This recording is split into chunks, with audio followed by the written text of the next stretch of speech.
The Terror is one of my favorite eras of being in the band.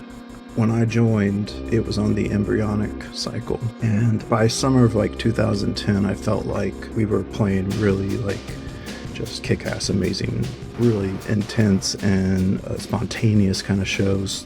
There's a recording of us playing Terminal 5 in July of 2010, and I saw it not too long ago, and it kind of blew me away at how we did this like extended jam thing at the end of Silver Trembling Hands, and I didn't remember it being that good.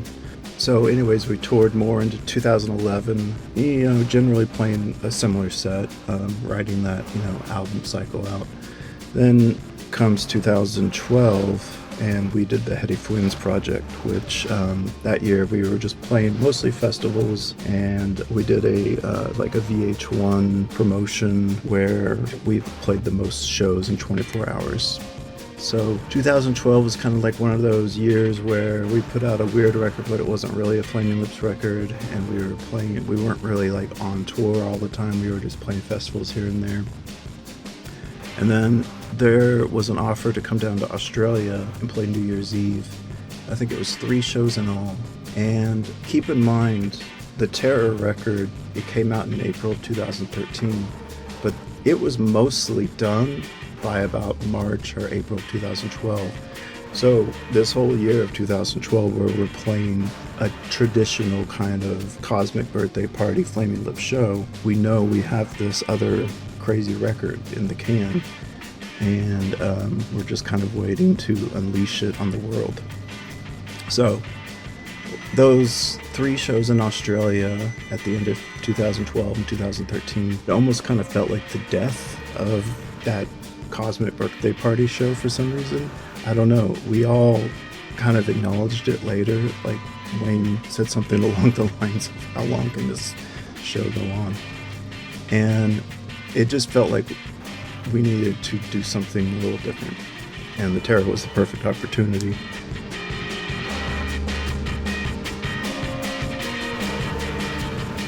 In February of 2013, we set up at a pre-production kind of facility in Tulsa, and we brought in like some big name light designers and stuff to help us create this different kind of show, this different presentation. So yeah, I was very aware that this show is going to be very different. We rehearsed a lot of the way that we would use video and the way that we would use like rope light effects, and I think there were a couple of moments where the truss would come down in between us, so we had to figure out all that. And it was actually a very accomplished lighting director, our LD as we say, that came in. Dan, he's a great guy. I know he's done a lot of work with the Foo Fighters, but he's a very professional guy. He had some great ideas.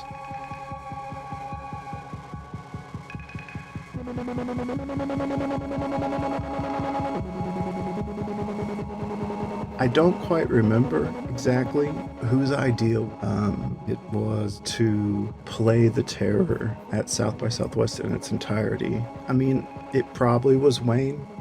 I mean, if Wayne didn't want to do it, it wouldn't have happened. It was probably a little bit of Scott, maybe some of the label, I don't know. But I was so excited about this particular gig because I knew we were about to unleash this thing that no one was going to see coming.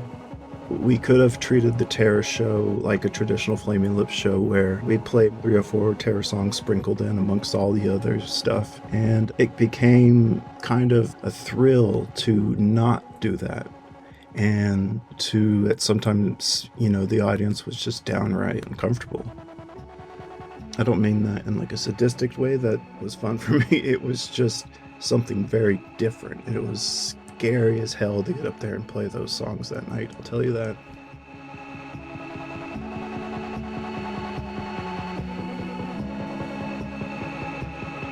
I liked Wayne's story about the Lips and South by. And South by in the Lips history has been one of these places and events where the Lips can go out and introduce like a new concept, like the boombox experiments.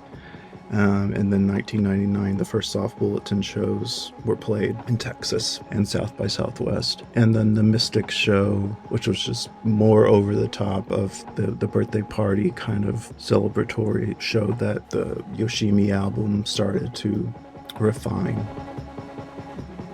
If you don't have any context on this show, it was Auditorium Shores, I believe it was outdoors. It was more or less a free event, I believe. And it was the most attended South by Southwest show ever. And that's what we did. We came out and played the Terror. Maybe we should have done the Terror show at the smaller gig that Warner Brothers put on. But we didn't, and I love us for that.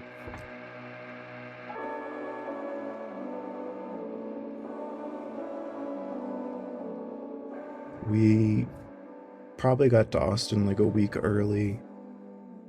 Our road manager, Chris, had set us up with some studio where we were rehearsing.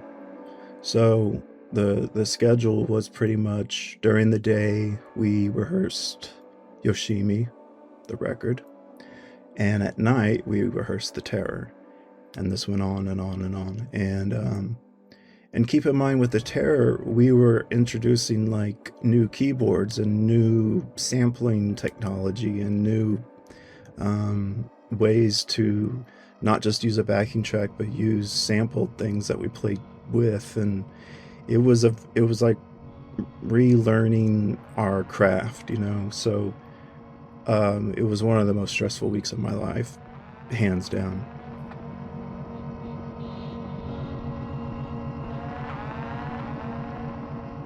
Load-in was early, I remember that, and it was chaos as usual. We had Daniel Huffman playing with us for the Yoshimi portion, and I think he was very confused what was going on. We're so used to taking charge of the situation individually too. I could see things were getting way behind, and poor Daniel just didn't know what to expect, and I finally had to say to him, you have to get your gear out on stage right now and set up, because we are running out of time and we have to run through so much. So it was very stressful, you know, and everybody's anxious. Probably the most anxious would be Wayne, because he wants it to be perfect, and I don't blame him. It was a stressful day. It was kind of a surreal day. I remember Bob Zambuda was backstage in full Tony Clifton regalia. There were some other crazy people hanging around that I won't mention. It was a weird scene, but that's South by Southwest for you.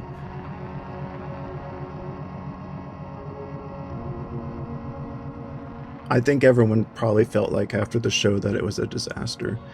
And then we just had to laugh in the reviews that came out in the next few days. I think there was like a review in the Austin Chronicle that had like a graph of all the things wrong with the Flaming Lips set, and it was like, you know, a pie graph of all these different things. Something like that, and we just had to laugh. You Are Alone. Even though that's probably my favorite song on the Terror, it was just a little too out there to work live, I think. I would have loved to worked on it more, but for some reason we just never attempted it again. We just didn't have enough time to make the show as good as it could have been. I don't think it was a disaster by any means. I'd have to go back and listen to a recording to know if one really bit it, but I don't remember feeling like it was a disaster at any point. I loved when we would just song after song, relentlessly, same thing, this Terror thing. It was pretty exhilarating, and it was a fun year of shows. I have a lot of good memories of that year being on tour.